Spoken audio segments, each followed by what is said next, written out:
Good morning, fellow friends. Before I start my presentation, I would like to ask all of you a question. Have you ever wondered where does your last night's dinner go when you flush it down the drain? Well, it might just be gross by just thinking about it, right? But actually, in real life, these questions leads to a way significant of engineering subset and also a massive amount of public funding. Just like all cats go to heaven, all the drains go to a wastewater treatment plant. Therefore, as a person who drinks water to survive every day, I hereby present to you the topic of water treatment process. The water treatment process includes of four main processes, which are screening, flocculation, filtration, and lastly, treatment process. So, for the first process, the water from the reservoir enters the mesh screens to remove large particles in the water, such as sticks or seaweeds. In that process, air is also pumped into the water to remove odors and also to remove some metal salts in it. So, in this phase, this is the screening process, there are still some fine particles in the water along with bacteria and colors. Now the water will move to the second phase, which is flocculation. So, what is flocculation actually? Well, flocculation is a process of contact and adhesion whereby the particles of dispersion form a larger size clusters. A small amount of coagulant, such as ferric or aluminum sulfate, were added into the water so that the tiny particles will form into large particles, and these particles are called floc. Well, to ensure that this flocculation happens, the water and the coagulant must add together quickly and thoroughly in a device called flash mixer. As the flocs begin to happen, the flocs and flocs will then combine together to form another larger particles called sludge. These sludge are heavy enough to sink to the bottom of the water and then will be removed in another device called clarifier.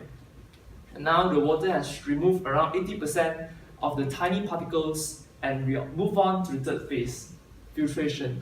The water now is then passed through the tiny sands or sand-like particles. And now the water has zero particles in it. For some cases, carbon granulars is used along with ozone gas to remove the natural organic materials in it. So the water now enters the final phase, which is the treatment process. For treatment process, chlorine is added into the water to kill all the bacteria.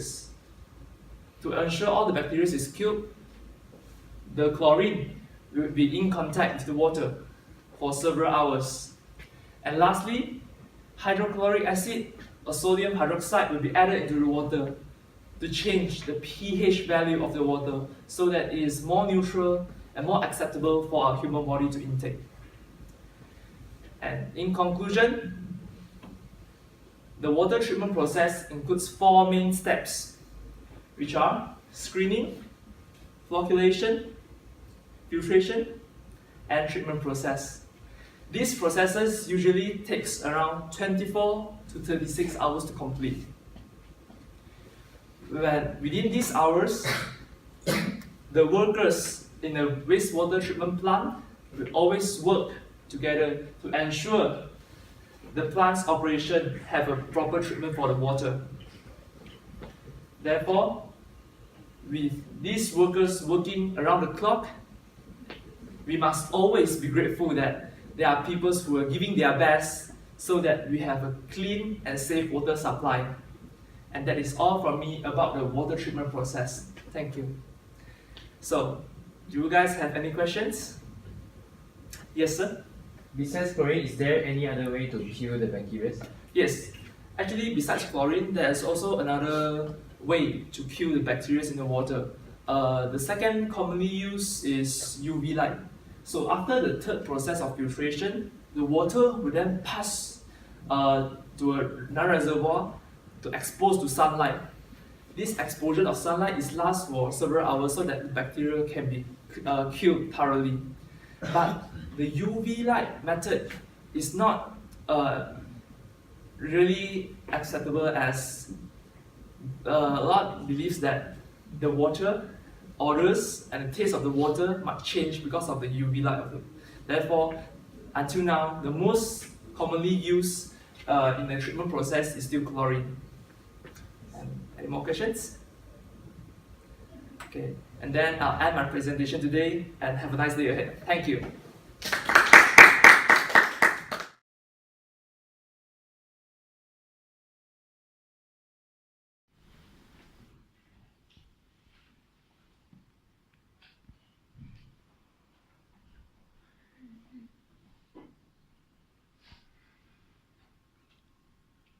A very good morning, ladies and gentlemen.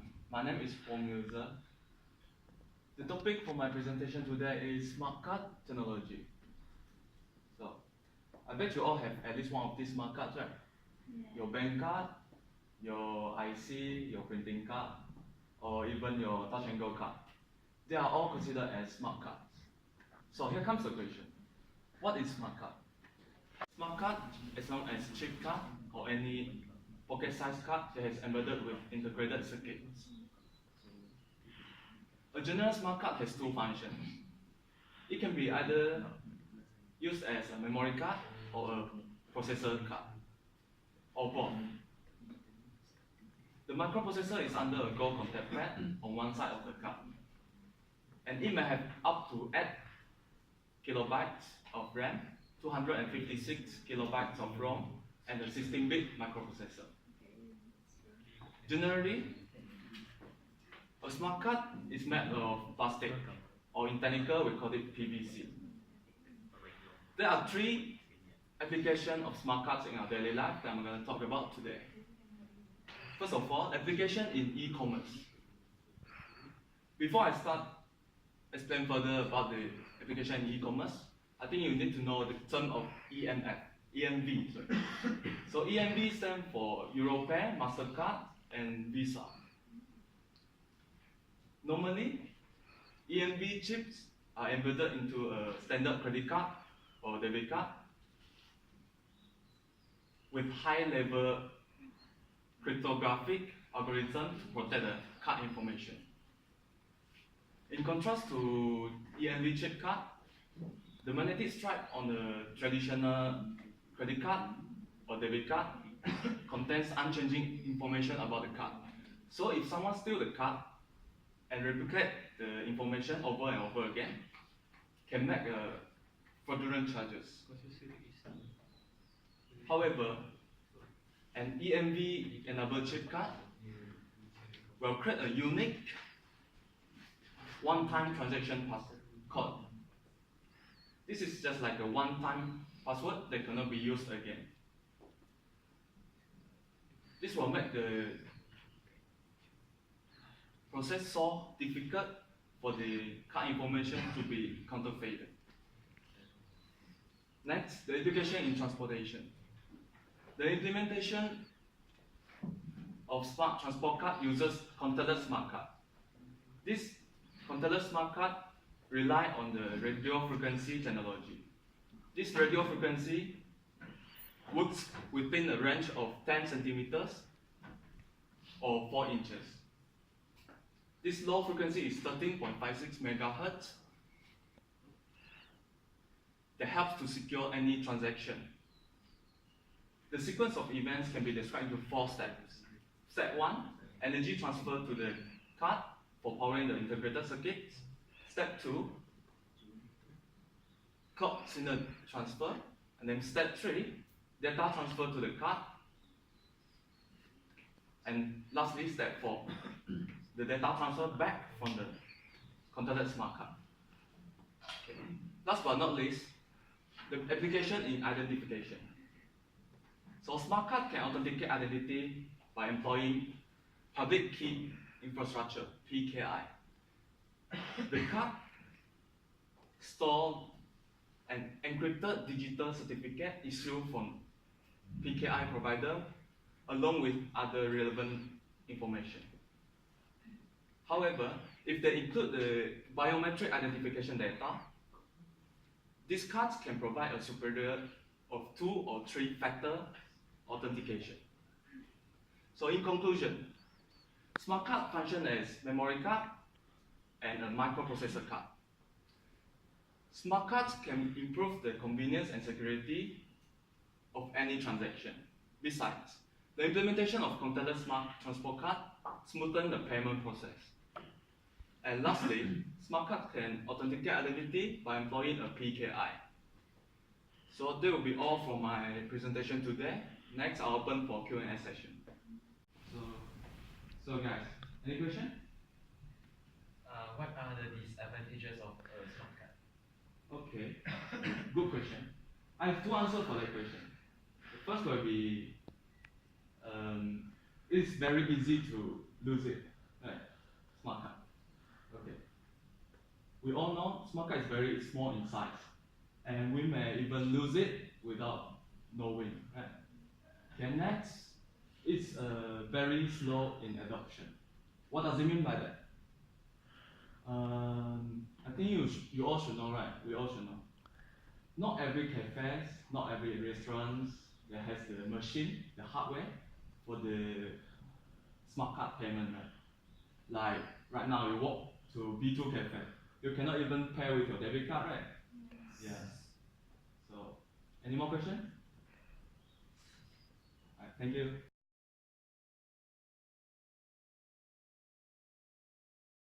Everyone, I'm Chun. Today I'm going to talk about the 5G mobile technology. And during the last 2 decades, the world has witnessed the rapid evolution of cellular technology from 2G mobile system to the 4G mobile system.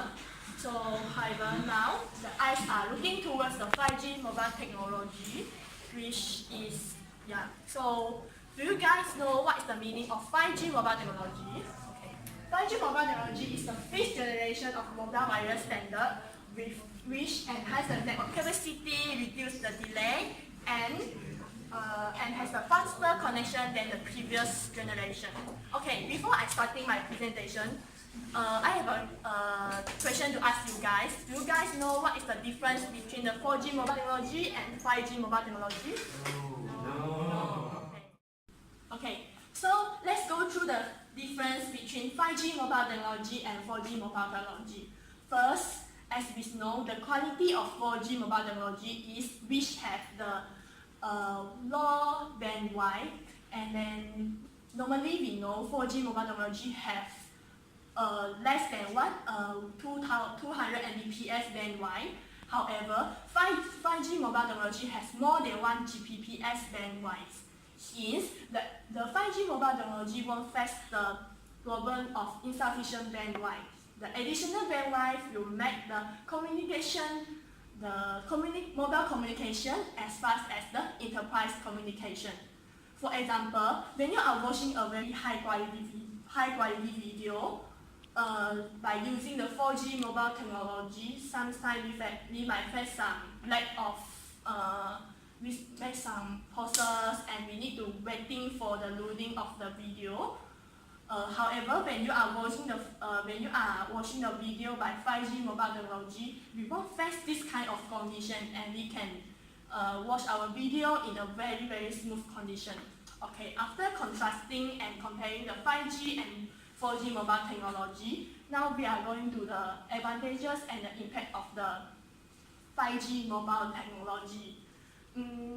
Firstly, 5G mobile technology will introduce the whole new set of applications, which is remote control vehicles, virus VR, and even the remote surgery. For example, an operation can be done by a robotic arm system, which is 30 km away from the doctor by the low latency of 5G mobile technology. Second, 5G mobile technology has a very high wideband for all the users.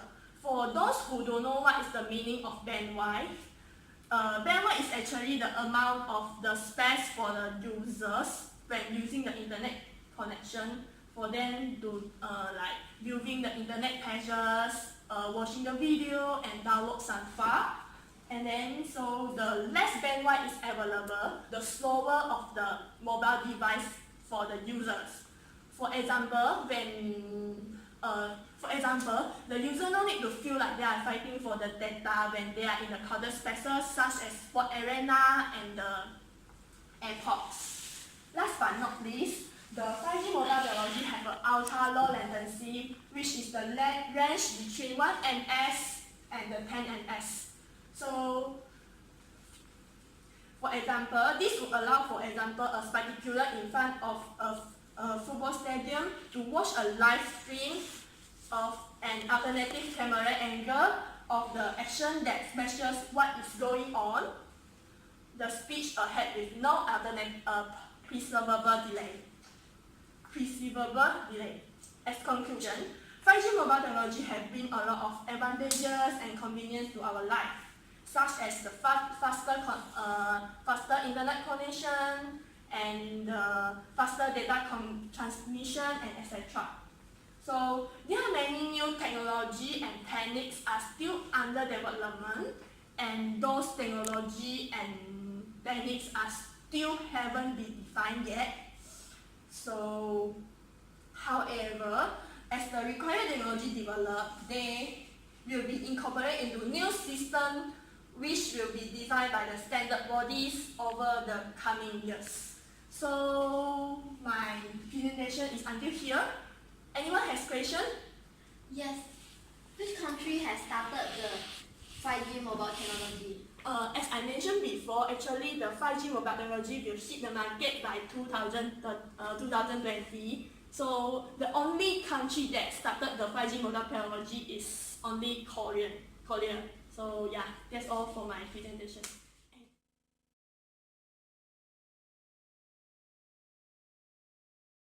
Ling. Today I will present to you the topic 3D printing.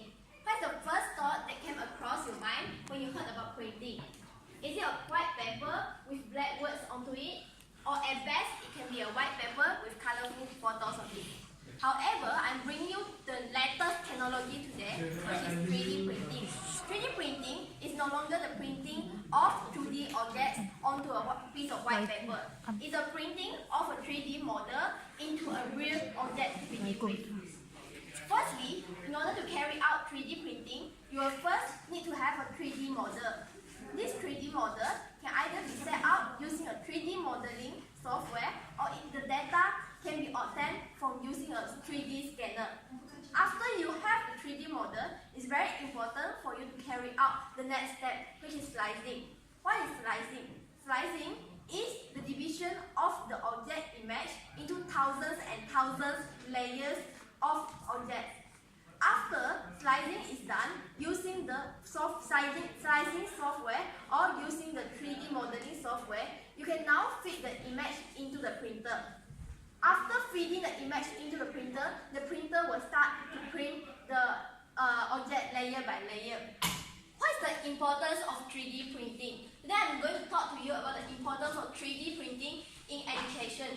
The first benefit is it can print learning material. Second benefit is it can make students more creative. Third benefit is it can produce physical objects. And the fourth benefit, it can be used for research purposes.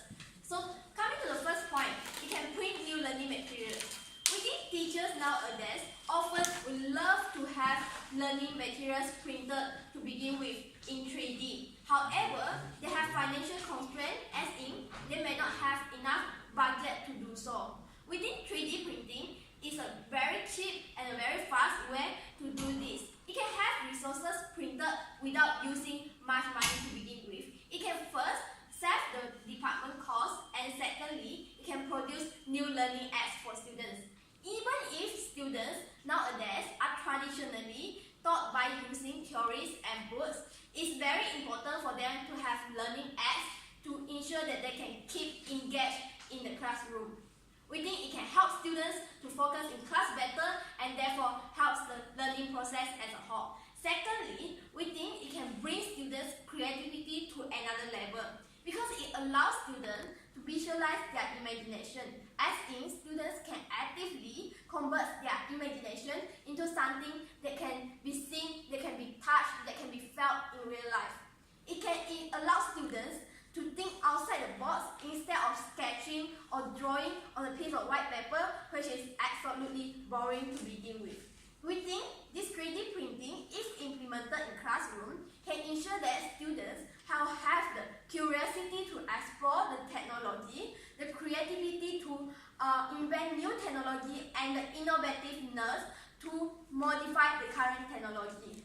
Besides, coming to my third point, we think 3D printing allows students to move from the conception part to the physical object part. It's very important, especially for design students, to have this kind of physical object printed because it allows them to interrogate the physical object in their 3D form. Imagine if you are a designer and you want to check whether your design is okay or not. Do you prefer having it on a 2D paper or white paper and thinking all day whether this part is okay, whether that part is okay, or do you prefer having it 3D printed and then you can literally interrogate it in its physical form? We believe it's the latter. We think it's easier to spot mistakes when mistakes are presented to you in 3D form and you can operate them and see whether your design is going to function or not. Coming to my fourth point, which is 3D printing can ease research purpose. It's a way faster and cheaper way to produce prototypes.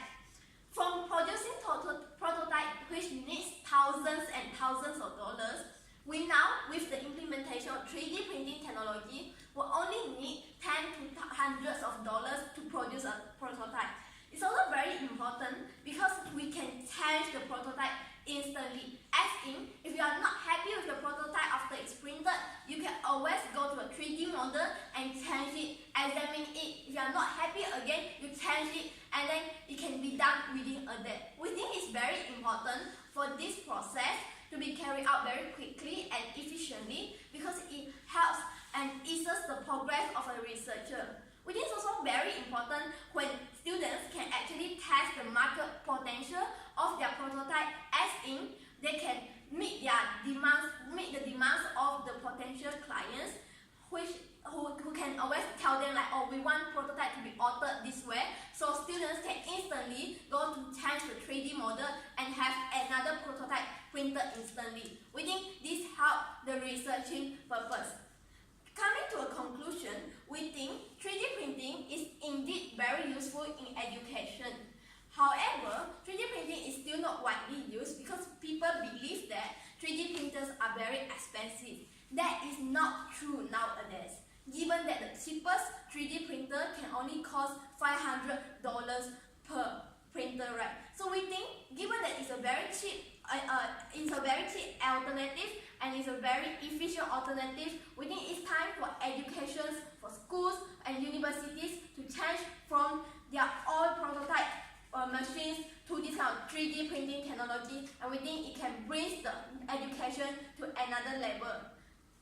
That's all for my presentation. Any questions from the floor?